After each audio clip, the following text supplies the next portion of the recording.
믿음으로란 제목의 시리즈 10번째 시간입니다. 지난 주일엔 외부 강사님이 오셨었고 그 전주에 저희가 야곱의 삶을 살폈던 것을 기억합니다. 믿음이란 렌즈로 그의 삶을 함께 보았지요. 특별히 히브리서 11장은 야곱의 인생 중에 그의 인생이 참 파란만장했는데 또 기구했는데 그의 마지막을 주목함으로 우리가 믿음으로 감당해야 될 부분이 죽음까지란 사실을 우리에게 알려주었습니다. 믿음으로 야곱은 죽을 때에 이렇게 말씀하잖아요. 거기까지라는 거지요. 그리고 이 본문을 통해서 믿음으로 죽기 위해 믿음으로 살자는 말씀을 나누었습니다.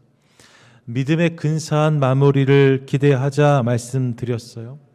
저는 정말로 저와 여러분 우리 모두의 삶 가운데 그런 은혜가 있게 되기를 간절히 소망합니다.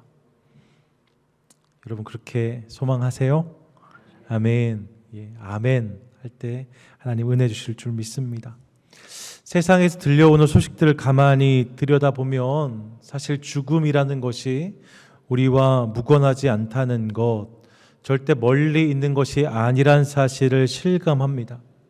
이번 주간에도 산호세에 있는 전철 기지에서 공단 직원으로 일했던 사무엘 캐서디라는 57세의 사람이 그곳에서 회의하던 동료들에게 총기를 난사해서 8명이 목숨을 잃었어요. 그도 스스로 그 자리에서 목숨을 끊었다 알려집니다. 갑자기 그런 사고가 난 거지요. 어제까지 코로나로 인해서 전 세계에서 목숨을 잃은 사람이 353만 명이나 된다고 합니다. 그 중에서 미국에서 발생한 사망자가 60만 명이나 됩니다. 이런 사고와 재난이 우리 근처에 늘 있는 거죠. 이렇게 큰 사고와 어려움만 있는 게 아닙니다. 이번 주간에 한국에 들려왔던 몇 가지 뉴스들 보시면 한국에서 한 여성이 길에서 만난 맹견에게 물려 사망하는 사고가 있었습니다.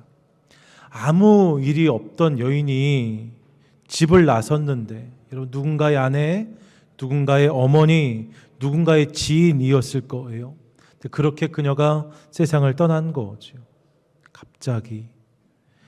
최근 뉴스에 연일 나오는 소식 중 하나는 고 손정민 씨에 대한 것입니다. 친구를 만나러 갔던 의대생 아들이 갑자기 주검으로 돌아온 황당한 사고 앞에서 그의 아버지는 연일 의혹을 제기하면서 아들의 억울함을 호소하고 있습니다. 이런 단상들이 있다는 거지요. 이런 모습들을 보면서 우리는 우리와 죽음이 결코 멀리 있는 것이 아니란 사실을 다시금 확인합니다. 주님이 우리를 어느 때에 어떻게 부르실지 누구도 장담할 수 없어요. 누구도 장담할 수 없어요. 그렇게 생각하면 굳이 나에게 주어진 오늘이 누군가 그토록 바랬던 내일이다라는 말을 인용하지 않아도 우리에게 주어진 하루하루가 은혜이고 기적이란 사실을 고백하지 않을 수 없습니다. 이런 별일 많은 세상에서 이렇게 숨쉬며 살고 하나님을 예배할 수 있다는 것, 이것 자체가 사실 은혜인 거지요. 우리가 살고 있는 시간이 그런 시간이라는 거예요. 그러므로 이 소중한 시간에 믿음을 담고 그 믿음으로 살고 그 믿음으로 죽는 것을 통하여서 하나님께 영광을 올려드리는 인생을 살아내는 저와 여러분 우리 모두가 되시기를 간절히 소망합니다. 아멘. 더불어 오늘 요셉의 믿음을 통해 우리에게 주시는 주님의 음성 함께 듣게 되기 원하는데 한번 같이 고백하시지요. 믿음으로 요셉은 오늘 요셉의 삶을 함께 살피도록 하겠습니다. 요셉, 그는 성경에 나오는 수많은 사람들 중에 특별히 우리가 사랑하는 사람들 중 하나입니다.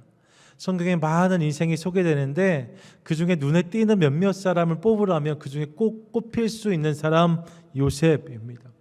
우리는 그 요셉을 꿈꾸는 자 혹은 하나님의 은혜로 결국 애굽의 총리가 된 인생 역전의 주인공으로 기억합니다. 맞죠? 요셉이 그런 인생을 살았습니다. 창세기에서 가만히 보면 요셉만큼 흠 없는 사람이 또 누가 있을까 싶을 정도로 실은 아브라함, 이삭, 야곱과 견주어 봐도 흠 없는 신실한 인생을 살았던 사람이 요셉입니다. 그의 인생에 담긴 이야기와 사연은 훨씬 많지요. 그래서 이 한 단어, 이 한 문장으로 그의 삶을 다 정의할 수 없습니다. 마침 새벽 강단에 이제 돌아오는 주중부터 요셉에 대한 말씀 창세기 나누기 시작하는데 그 시간들을 통해서 그의 삶을 조금 더 깊이 들여다보도록 하고 오늘은 히브리서의 본문을 중심해서 그의 삶을 나누기 원합니다. 먼저 본문은 요셉의 삶을 이야기하면서 믿음으로 요셉은 이라는 고백을 통해서 무엇보다 그가 믿음의 사람이었다는 사실을 우리에게 분명히 하고 있습니다. 요셉이 어떤 사람이었다고요? 믿음의 사람이었다고요. 히브리서 11장 22절 믿음으로 요셉이 믿음의 사람이었답니다. 당연한 것처럼 보이지요. 하지만 조금만 생각해 보면 그렇지 않습니다. 우리가 간과하지 말아야 되는 부분이 있는데 그것은 요셉의 인생 전체를 우리가 들여다보면 그의 삶 속에서 사실 요셉에게 믿음이 생길 만한 환경이 주어진 때는 극히 짧은 시간이었다는 것을 우리가 깨닫게 되어져요. 요셉이 믿음의 인생을 살았는데 사실 그의 삶 가운데 믿음이 싹트일 수 있는 시간은 긴 것이 아니었다는 거죠. 연대를 중심으로 성경을 해석한 학자들의 계산에 의하면 요셉이 애굽에 팔려갔을 때 그의 나이가 대략 16세, 17세 정도가 되었을 것이라고 추정합니다. 어린 나이에 애굽에 들어가게 된 거예요. 그리고 그는 그렇게 애굽에 들어가서 죽을 때까지 애굽에서 살았습니다.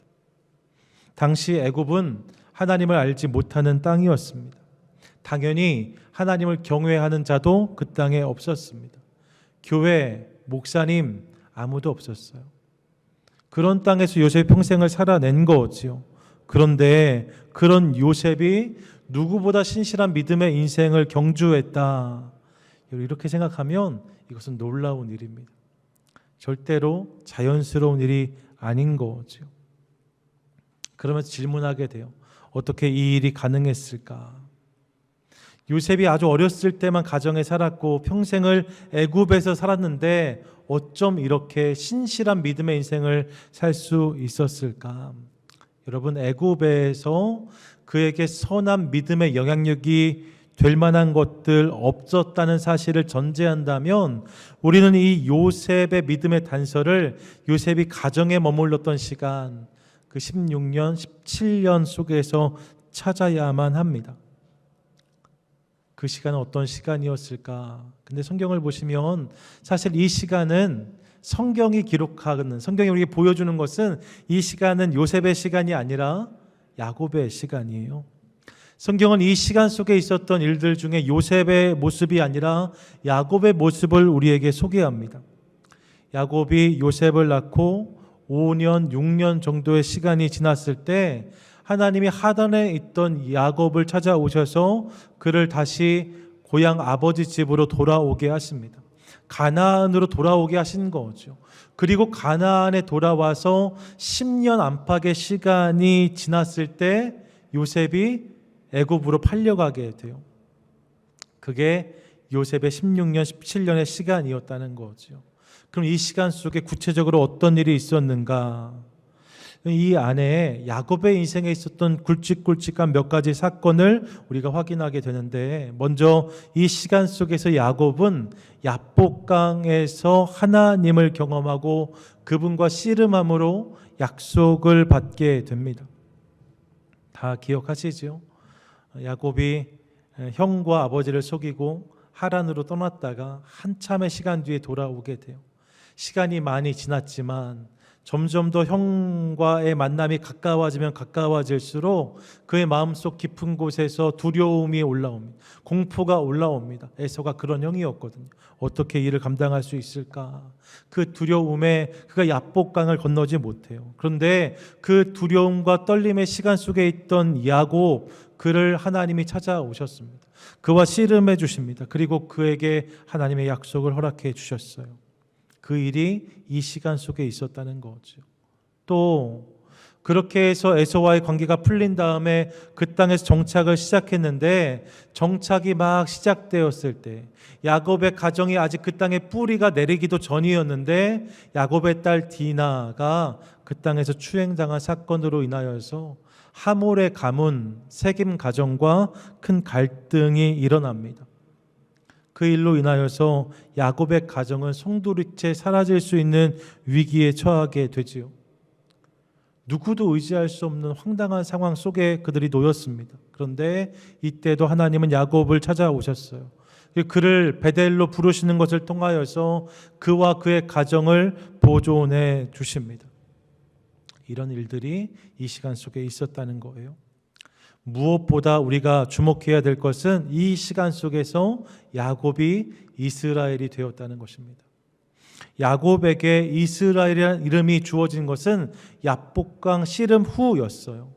그런데 성경을 보시면 그 이후에도 계속 야곱이란 이름으로 그가 불리다가, 그가 이제 베델에 올라가서 예배하고 하나님과의 깊은 관계를 회복하기 시작하면서 그의 이름이 이스라엘로 쓰이기 시작하는 것을 우리가 확인하게 됩니다. 야곱이 이스라엘이 된 일, 그 일이 이 시간 속에 있었다는 거죠. 이 시간 속에 그런 변화가 있었다는 것을 우리가 확인하게 돼요. 16년, 17년의 시간 속에 이런 일들이 있었답니다. 그리고 이러한 야곱의 변화, 장면 한 귀퉁이에서 우리는 그런 야곱을 누구보다 가까이에서 지켜봤을 한 사람을 발견하는데, 여러분 그가 누구예요? 그가 요셉입니다. 야곱이 특별히 사랑했던 아들 요셉, 그 아들이 이 아버지를 지켜봤다는 거죠. 물론 야곱은 여전히 흠이 많은 사람이에요. 완전한 사람이 아니었습니다. 그는 요셉을 편애함으로 다른 아들들 마음에 씻을 수 없는 상처를 주기도 하였습니다. 어제 새벽에 말씀드렸지만 영적으로도 아직 민감하지 못했어요. 그런 아둔함이 그에게 있었습니다. 야곱은 그런 부족한 사람이었습니다. 하지만 분명한 것은 그가 변하고 있었다는 거예요. 요셉이 가정에 머물렀던 16년, 17년의 시간 속에서 요셉이 볼 수 있었던 것, 그것이 아버지 야곱의 변화였다는 거죠. 그의 삶 가운데 일어나고 있는 변화의 사건을 그는 목도할 수 있었어요. 이것이 요셉의 인생의 믿음의 씨앗이 된 것을 우리가 확인하게 됩니다. 아버지가 변하는 모습, 그 아버지의 변화를 주관하고 있는 하나님의 은혜, 그것들을 요셉이 발견했다는 거죠. 거기에서 우리는 믿음으로 요셉은 이란 고백의 뿌리를 발견합니다. 어린 나이에 애굽에 끌려가서 가진 고생을 다 겪고 어려움도 당하고 유혹도 경험했지만, 그럼에도 불구하고 그가 꺾이지 않고 신실한 믿음의 거인이 될 수 있었던 이유가 여기에 있었다는 거죠. 사랑하는 여러분, 저는 이 은혜가 저와 여러분 그리고 우리 자녀들의 삶에도 동일하게 담겨지게 되기를 축복합니다. 다들 아시겠지만 우리 자녀들이 늘 내 눈앞에, 늘 내 손 안에 있을 것 같지만 사실 그렇지가 않아요. 아기 새가 때가 되면 어미의 둥지를 떠나는 것처럼 우리 자녀들도 시간이 되면 부모의 영향력 밖으로 나갈 수밖에 없습니다. 물론 요즘엔 캥거루족이란 이야기 하지요. 나갈 때가 되었음에도 불구하고 부모 품에 머물고 있는 자녀들 많이 있습니다. 실은 저도 그렇고 그런 모습들이 있어요. 그런데 여러분, 하지만 그것도 잠깐입니다. 결국 모든 자녀들은 부모의 품을 떠나서 각자의 자리를 잡기 마련입니다. 그런 때가 와요. 문제는 그렇게 내 품을 떠나면서 그때부터 우리 안에 걱정이 시작된다는 거죠. 우리 자녀들이 하나님의 사람, 믿음의 인생을 살았으면 좋겠다는 마음이 분명히 있는데 그들의 상태를 알 수가 없어요. 하나님의 사람은 고사하고 그들에게 믿음이 있는지 없는지, 예수를 알긴 아는 건지, 우리 근본적인 고민을 하고 있는 부모님들을 만날 때가 있습니다. 여러분, 이런 문제가 우리에게 있는 거죠. 혹 이런 고민, 혹 이런 기도 제목을 가지고 있는 부모님, 할아버지 할머니가 우리 가운데 계시다면 이 시간 축복합니다. 자녀들을 위해 내가 먼저 변하는 은혜를 경험하실 수 있기를 주님의 이름으로 간절히 축원드립니다. 아멘. 야곱의 변화, 아버지 삶 가운데 임했던 변화의 사건이 요셉의 인생의 믿음의 첫 단추가 되었던 것처럼 오늘 내 삶 가운데도 하나님으로 인한 변화가 내 삶에 담기기 시작할 때 여러분 그것이 우리 자녀들의 삶 가운데 거룩한 메시지가 된다는 것을 기억하시기 바라요. 하나님께서 내 삶을 터치하시고 부족하지만 연약하지만 그럼에도 불구하고 그 하나님의 은혜에 반응하는 인생의 단편들 하나하나가 그것을 보는 자녀들의 삶 가운데 믿음의 씨앗이 될 수 있다는 것이지요. 찬송가 199장 1절의 고백은 이와 같습니다. 나의 사랑하는 책 비록 헤어졌으나 어머님의 무릎 위에 앉아서 재미있게 듣던 말 그때 일을 지금도 내가 잊지 않고 기억합니다. 잘 아시는 찬송가이죠. 그런데 여러분 이 고백이 4절에 가면 이렇게 바뀌는 것을 우리가 확인해요. 뭐라 고백합니까? 그때 일은 지나고 나의 눈에 화나오 어머님의 말씀 기억하면서 나도 시시때때로 성경 말씀 읽으며 주의 뜻을 따라 살려 합니다. 귀하고 귀하다 우리 어머님이 들려주시던 재미있게 듣던 말 이 책 중에 있으니 이 성경심이 사랑합니다. 어머님이 나에게 보여주셨던 성경 읽는 모습들 하나하나, 성경의 이야기들 하나하나, 그것이 그때에는 어머니의 모습이었는데 4절에 가서 보니까 이제 내가 그렇게 살고 있습니다.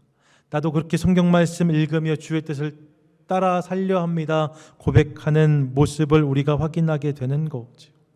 여러분 이 모습이 우리 가정과 삶 가운데 임하게 되기를 원합니다. 내가 먼저 은혜를 받고 내가 먼저 은혜를 경험함으로 우리 자녀들에게도 우리 손주들에게도 그 은혜의 씨앗, 그 믿음의 씨앗이 깊게 심겨지게 되기를 원합니다.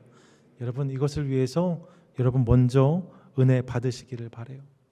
우리가 먼저 은혜를 받아야 되는 거죠. 여러분 은혜 받으시기 바랍니다. 아멘. 은혜를 받으셔야 되는데 그 은혜를 어디서 받으시겠어요? 성경을 보시면 은혜 받는다는 표현이 여러 번 등장하는데 여러분 그 주어는 하나님이세요. 은혜는 사람에게서 받는 게 아닙니다. 여러분 오해하지 마세요. 은혜는 유목사가 주는 게 아닙니다. 은혜는 우리 교회 어떤 장로님 어떤 권사님이 주시는 게 아닙니다. 은혜는 하나님이 주시는 거예요. 그분께 나아가는 자에게 임하는 것이 은혜인 거죠. 그러므로 하나님 그분을 찾고 그분께 가까이 나아가는 것을 통하여서 그분이 우리 삶 가운데 담아주시는 은혜를 날마다 누리는 저와 여러분 되기를 간절히 소망합니다. 이어서 성경을 보시면 그렇게 믿음의 사람으로 요셉이 살아냈는데 히브리서 기자는 그 요셉의 삶 중에서 믿음의 행동으로 특별히 한 대목을 주목합니다. 그것이 무엇인가? 이어지는 본문이 이렇게 말씀해요. 믿음으로 요셉은 임종시에 이스라엘 자손들이 떠날 것을 말하고 뭐라고요? 이스라엘 백성들이 떠날 것을 말했답니다. 이 부분에 대한 보다 구체적인 기록이 창세기 50장 24절에 등장해요. 같이 한번 읽겠습니다. 시작. 요셉이 그의 형제들에게 이르되 나는 죽을 것이나 하나님이 당신들을 돌보시고 당신들을 이 땅에서 인도하여 내사 아브라함과 이삭과 이르게 하시리라 하고 아멘. 요셉이 지금 자신의 형제들에게 결국 하나님이 우리를 아브라함과 이삭과 야곱, 우리 조상, 우리 선조들에게 맹세하신 땅으로 인도하실 거다라고 고백하고 있어요. 여러분 이 고백은 사실 창세기 15장에서 아브라함이 하나님께 받은 약속이기도 하였습니다. 하나님은 창세기 15장에서 아브라함에게 나타나셔서 그때 이미 그의 자손이 이방에서 개게 된다는 사실과 그 이후에 시간이 지나면 돌아오게 될 것이란 예언을 주셨어요. 그런데 지금 요셉이 그 약속을 붙잡고 있는 거죠. 주님이 말씀하신 것처럼, 주님이 약속하셨던 것처럼 언젠가 때가 되면 주님이 우리로 하여금 다시 그 땅으로 돌아가게 하실 것입니다. 이렇게 고백했다는 거죠. 그 땅으로 돌아가게 될 것이란 선포, 그렇게 하나님의 약속을 붙잡은 것, 이것이 요셉의 믿음이었다라고 성경이 말씀해요. 하나님의 약속을 붙잡은 게 믿음이었다는 거죠. 그런데 이 믿음의 진가를 확인하려면 조금 더 그의 상황을 살필 필요가 있습니다. 여러분, 이 고백이 어디에 담긴 고백인지를 주목해 보세요. 요셉이 이 고백을 어디서 했습니까? 애굽에서 하였다는 거예요. 애굽에서 이 약속을 붙잡았다는 거죠. 이 사실을 주목하고 싶습니다. 애굽 하면 우리는 죄가 있는 땅, 떠나야 할 땅, 하나님이 섬기지 않는 땅 정도로 생각합니다. 하지만 여러분, 그 땅의 실체는 그것만이 다가 아닙니다. 당시 애굽은요, 모든 면에서 풍요한 땅이었어요. 부족함이 없는 땅이었어요. 당대 최강국이었습니다. 실제로 요셉의 가족들, 즉 야곱과 그의 아들들이 애굽에 내려온 이유도 거기에 있잖아요. 하나님께서 이스라엘 백성들 야곱의 가정에 허락하신 땅이 분명히 있었습니다. 그런데 그 땅에 기근이 들었을 때에도 애굽은 풍요했답니다. 하나님이 약속하신 땅에서 그들이 먹을 것이 없는 순간에 애굽엔 먹을 것이 있었답니다. 예, 여러분, 그래서 애굽에 내려온 거예요. 애굽은 그런 땅이었습니다. 물론 뒤에 가면 출애굽 때에 이스라엘 백성들은 그 땅에 노예로 전락해 있습니다. 하지만 이것은 430년 뒤의 일입니다. 한참 뒤에 그런 일이 벌어진 거죠. 근데 여러분, 지금 요셉이 이 고백을 드릴 때는 그렇지 않았어요. 현재 그들의 삶의 자리는 노예가 아닙니다. 애굽의 총리입니다. 총리의 가족들입니다. 애굽의 풍요가 다른 누군가의 이야기가 아니라 그들의 이야기였어요. 애굽의 풍요를 만끽할 수 있는 삶의 자리가 그들의 자리였다는 거죠. 그런 애굽에서 요셉이 한 선포가 이것이라는 거예요. 하나님 말씀대로 우리는 돌아가게 될 것입니다. 눈에 보이는 애굽의 미련을 두지 않고 그 애굽에서 누릴 수 있는 평안에 만족하지 않고 하나님의 약속을 붙잡는 모습이 요셉에게 있었다는 거죠. 예, 성경은 이러한 요셉의 믿음을 우리에게 분명히 보여주고 있습니다. 우리는 그동안 믿음의 작용에 대해서 몇 가지를 함께 살펴왔습니다. 특별히 믿음을 통해 어려움을 통과할 수 있다고 말씀드렸어요. 고난을 이겨낼 수 있다고 말씀드렸습니다. 결핍을 넘어설 수 있다고도 말씀드렸습니다. 예, 여러분, 믿음이 그런 일들을 합니다. 믿음이 우리의 약함을 넘어 하나님의 강함을 경험하게 합니다. 그런 은혜가 있어요. 맞아요. 그런데 오늘 본문을 통해 믿음의 작용, 믿음의 작동이 그것이 다가 아니란 사실을 우리가 깨닫습니다. 때론 믿음으로 우리는 화려함을 포기해야 된다고 말씀하세요. 때론 믿음으로 부요함을 거절해야 된다고 말씀하세요. 때론 우리 믿음으로 인하여서 풍요와 부의 땅 애굽을 떠날 수 있어야 된다라고 말씀하십니다. 여러분, 거기까지를 기억하는 우리가 될 수 있기를 원합니다. 때로는 우리가 믿음으로 승리하지만 때로는 우리가 믿음으로 져줄 수도 있어야 된다는 거예요. 때로는 우리가 믿음으로 취하지만 때로는 믿음으로 내어줄 수도 있어야 된다는 거죠. 때로는 믿음으로 전진하지만 때로는 믿음으로 후퇴할 때도 있다고 성경은 말씀합니다. 날마다 애굽의 화려함과 풍요를 누리는 것, 거기에 도취되어서 안주하는 것이 믿음이 아니라 그런 애굽을 거절하고 그것에 비해서 우리 눈에 보기엔 연약해 보일 수 있지만, 부족해 보일 수 있지만, 초라해 보일 수 있지만 약속의 땅을 향해서 나아가는 것, 그 땅을 향해 선포하는 것, 그것이 믿음이라는 거예요. 이를 기억하는 저와 여러분, 우리 모두가 될 수 있기를 원합니다. 한국에 있는 기업 중에 성주 인터내셔널이라는 기업이 있어요. 물론 이분이 요즘엔 정치권하고 살짝 닿는 일들이 있으면서 평이 좀 달라졌지만 10년 전만 해도 그분에 대한 좋은 이야기 참 많이 있었는데, 이 성주 인터내셔널은 한국의 패션 잡화를 유통하는 수입 업체로 시작되었습니다. 다양한 명품들을 이 회사에서 수입했어요. 여러분 잘 아시는 브랜드 중에는 구찌 이런 거 했다고 신문에 나와 있더라고요. 지금은 MCM이란 브랜드의 사장입니다. 이 성주 인터내셔널이 MCM이란 브랜드를 가지고 있어요. 여기 회장이 김성주 회장이란 분입니다. 여성 사업가인데요.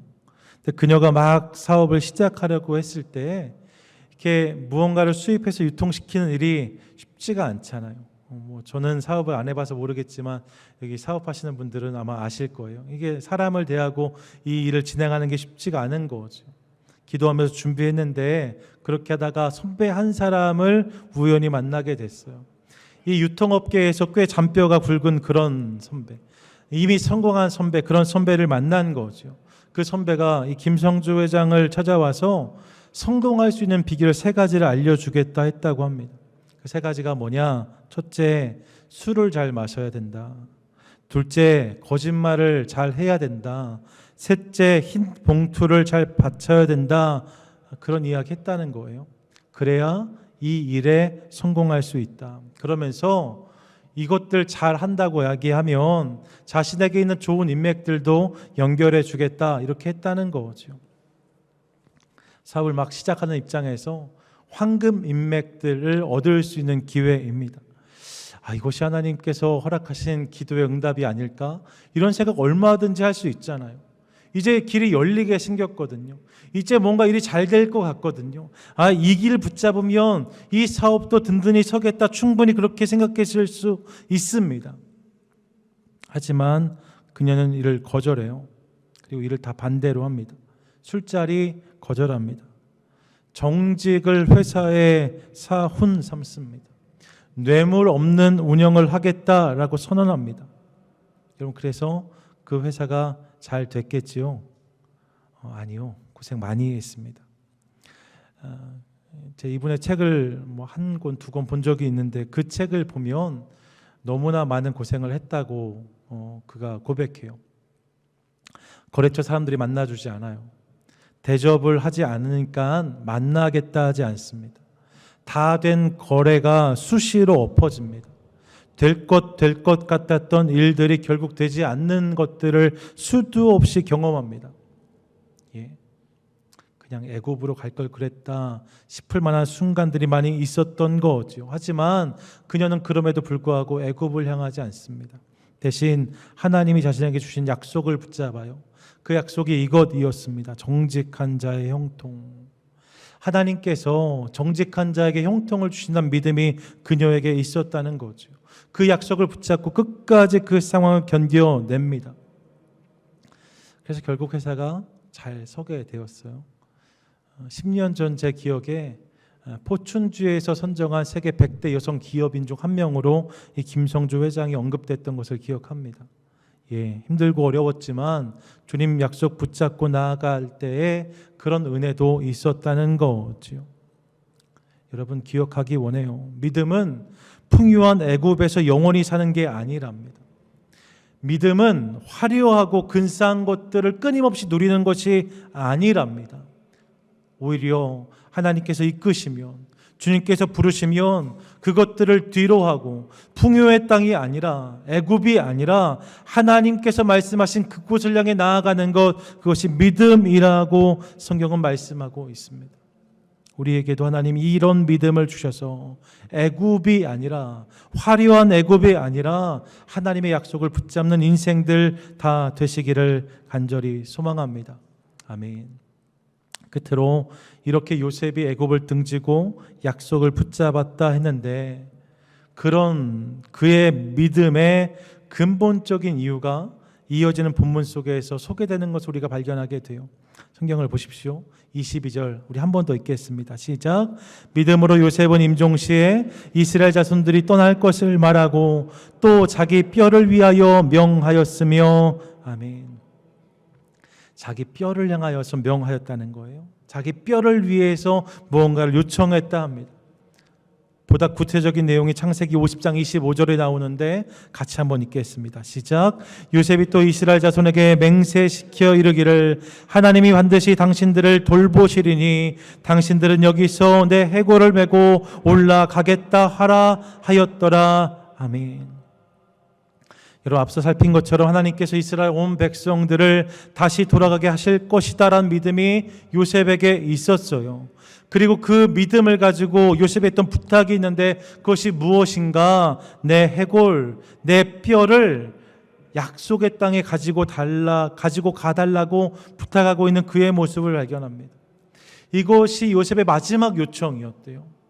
마지막 순간 요셉이 할 수 있는 요청들이 얼마든지 있을 수 있잖아요. 그런데 그 많은 요청들을 뒤로 하고 요셉이 자신의 형제들에게, 후손들에게 너희에게 하나님께서 그 땅을 허락하실 때에 내 뼈를 수습해서 그곳에 가져가 달라 요청하였다는 거죠. 이것이 요셉의 믿음이었다 성경은 말씀합니다. 이것이 왜 믿음인가? 여러분 생각해 보세요. 지금 요셉은 객사한 것이 아닙니다. 초라하게 죽은 것이 아닙니다. 그는 당대 최강대국 중 하나였던 애굽의 총리였습니다.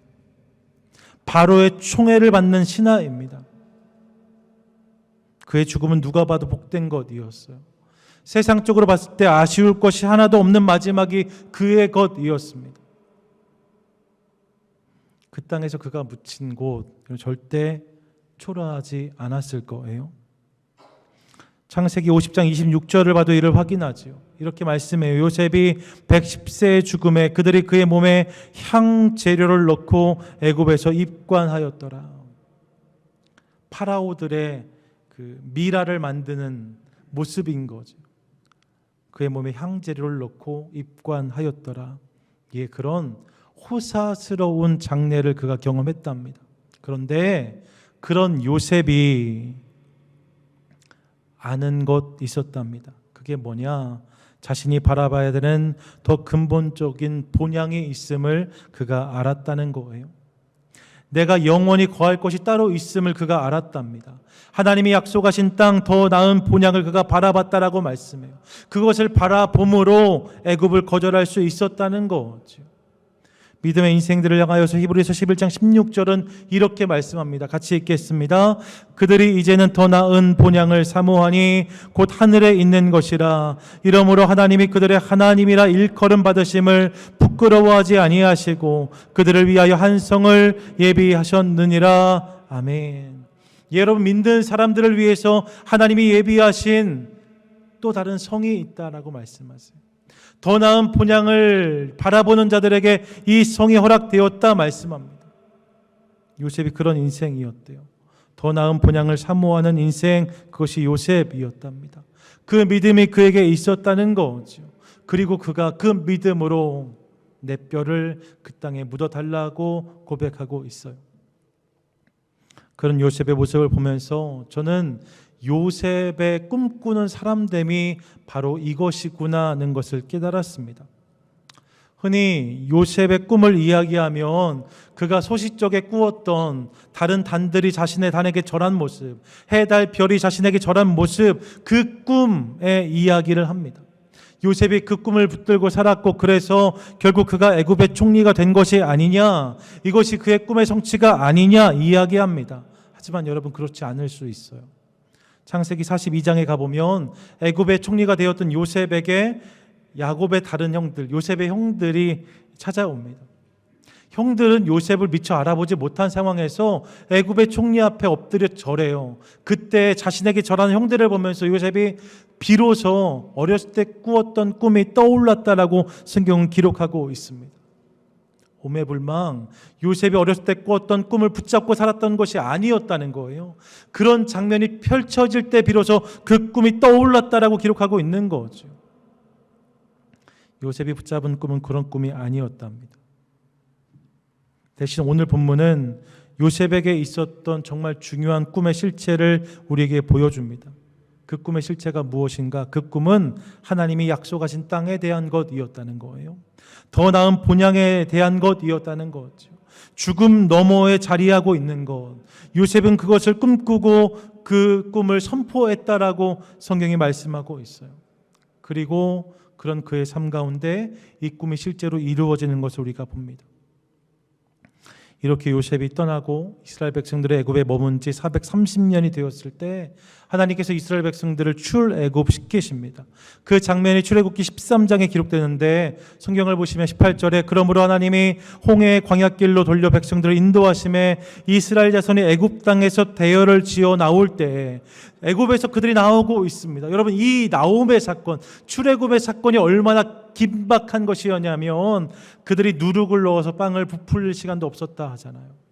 그래서 부드러운 유교병이 아니라 무교병을 먹었다 기록하잖아요. 그런 모습으로 그들이 애굽을 나왔습니다. 그런데 19절에 보시면 모세가 요셉의 유고를 가졌으니 이는 요셉이 이스라엘 자손으로 단단히 맹세하게 하여 이르기를 하나님이 반드시 너희를 찾아오시리니 너희는 내 유고를 여기서 가지고 나가라 하였음이더라 라고 기록하고 있어요. 뭐예요? 여러분, 430년이 지났어요. 그리고 모세가 지금 출애굽의 여정을 시작해요. 그때 요셉의 유고를 가지고 나왔다는 거예요. 요셉이 꿈꿨던 그 꿈이 지금 이루어지고 있는 것을 보는 거죠. 그리고 그들이 바로 가나안 땅에 들어간 것도 아니었어요. 40년 동안 광야에 머물렀지요. 여러분, 그 순간에 그들이 그렇게 광야를 머물 때 요셉의 죽음은 이스라엘 진중에 있었습니다. 그리고 여호수아가 이끌어서 가나안 정복 전쟁이 펼쳐지고 그 전쟁이 마무리된 자리에서 우리는 한 번 더 이 요셉의 뼈에 대한 언급을 발견합니다. 여호수아서 24장 32절, 여호수아서 가장 끝자락에 있는 본문인데 이렇게 말씀해요. 또 이스라엘 자손이 애굽에서 가져온 누구의 뼈요? 요셉의 뼈를 세겜에 장사하였으니. 세겜이 어디 있는 땅입니까? 가나안에 있는 땅이에요. 요셉이 그토록 그렸던 땅, 요셉이 그렇게 꿈꿨던 약속의 땅, 이제 그 땅에 잠들고 있는 그를 보는 거죠. 이런 상상을 해봅니다. 애굽을 뒤로하고 약속의 땅을 향해 걷고 있는 이스라엘 백성들, 그들에게도 문득문득 애굽에 대한 미련이 떠올랐을 거예요. 그 땅에 있을 걸 그랬나? 그 땅이 더 좋은 건 아니었나? 이런 생각들이 있었을 수 있습니다. 아니요, 성경을 보시면 실제로 그들의 그런 투정과 불평하는 것을 우리가 몇 번이나 목격합니다. 하지만 그런 그들이 요셉의 죽음을 볼 때마다 그 요셉의 죽음이, 요셉의 뼈가 그들에게 주는 분명한 메시지가 있었을 거예요. 그것은 이것입니다. 우리가 머물 곳은 화려한 애굽이 아니라 영원한 약속의 땅이다. 우리는 거기에 묻혀야 한다. 사랑하는 여러분, 지난 시간 야곱의 모습을 통해 성경은 우리에게 믿음으로 죽는 것의 중요함을 선포했습니다. 그리고 그 다음으로 만나는 요셉을 통해서 성경은 우리에게 이렇게 선포해요. 믿음으로 죽음 너머에 있는 영원한 나라, 더 나은 본향을 꿈꾸라고 선포합니다. 거기까지가 우리의 믿음이 되어야 된다는 거죠. 저는 우리 모두가 믿음으로 살고 믿음으로 죽을 뿐만 아니라 다시 그 믿음으로 살아나서 하나님께서 거하시는 영원한 그분의 나라, 그 나라에 들어가고 그 나라를 누릴 수 있기를 간절히 소망합니다. 요한계시록을 보면 우리에게 예비된 약속의 땅이 있음을 성경은 분명히 선언해요. 계시록 21장 1절과 2절 같이 읽겠습니다. 시작. 또 내가 새 하늘과 새 땅을 보니 처음 하늘과 처음 땅이 없어졌고 바다도 다시 있지 않더라. 또 내가 보매 거룩한 성 새 예루살렘이 하늘에서 내려오니 그 준비한 것이 신부가 남편을 위하여 단장한 것 같더라. 아멘. 여러분, 이것이 우리의 마지막에 대한 예언의 말씀입니다. 믿음의 인생을 살아낸 우리를 위해 준비된 새 하늘과 새 땅이 있다고 성경은 분명히 선언합니다.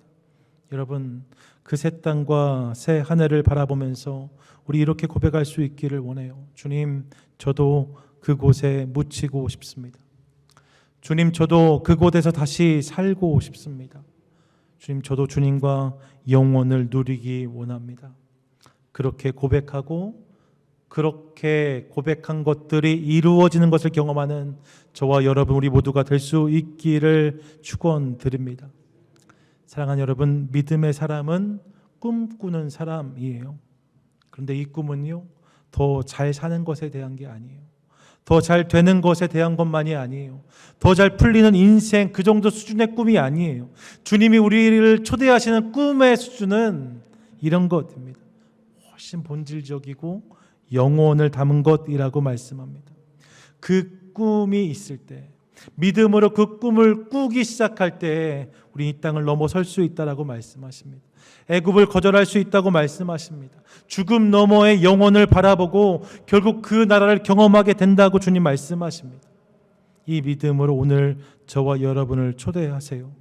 바라기는 이를 기억하며 믿음으로 영혼을 바라보는 것을 통하여서, 믿음으로 영혼을 꿈꾸는 것을 통하여서 그런 영혼을 누리고 그런 우리의 삶의 모습으로 우리 다음 세대에게 믿음의 씨앗을 심어내는 저와 여러분 우리 모두가 되시기를 주님의 이름으로 간절히 축원드립니다.